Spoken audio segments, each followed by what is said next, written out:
Right, so another digital marketing frequently asked question that we get is around bounce rate. And bounce rate is kind of a notorious stat, usually reported from Google Analytics, and it's one of the most misunderstood stats that we encounter. And usually the question comes in is my site's bounce rate good or bad? Or my bounce rate is 60%, that's a problem. And actually, what we see in varying degrees with this is people don't quite understand what bounce is, how it's important, and ultimately what we do with that. Now, going into all of those areas, it's quite a complex one. But here's some tips in how to deal with bounce rate in a way that could be more useful. The first one is comparing your bounce rate with other websites, particularly other websites that aren't related. There is no real typical bounce rate. If you check the bounce rate on 50 websites, you could find what an average bounce rate looks like. But what an average bounce rate is doesn't necessarily relate in a good or a bad sense to your website. Now, if you were comparing like for like, so competitors and yours, you had a higher bounce than them, we'd start to see what, well, maybe your website isn't doing something that theirs are. But that whole comparative nature of bounce rate is the idea is you compare it with yourself. So your bounce rate today is this stat. What was it a month ago? What was it a year ago? Has it gotten better or worse?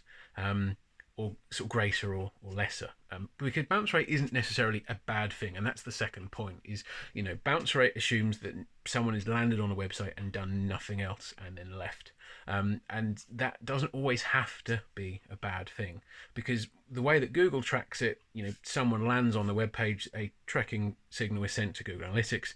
If they do nothing else within 30 minutes, that is then a bounce. But users can do quite a lot within 30 minutes, and if they land on the right page, they can probably do the exact task they're looking for within that time, assuming that it's finding a phone number, filling in a contact form. So a bounce isn't necessarily bad. It's most likely that your tracking setup isn't comprehensive enough, or actually users can find what they want really, really quickly. And then the third way of looking at bounce rate productively is not looking at bounce rate for your entire website, because bounce rate as a stat is an average across the bounce of all of your pages. And fundamentally, pages operate in different ways.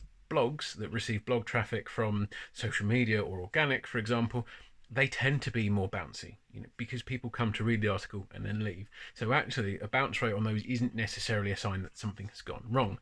However, if you are spending money to send PPC traffic to a landing page, and then from that you want people to buy or to contact you, if they're not doing either of those two things and they're not viewing the website and they're bouncing from that point, then you know that actually there could be a problem with your landing page, and you need to kind of look at it from there.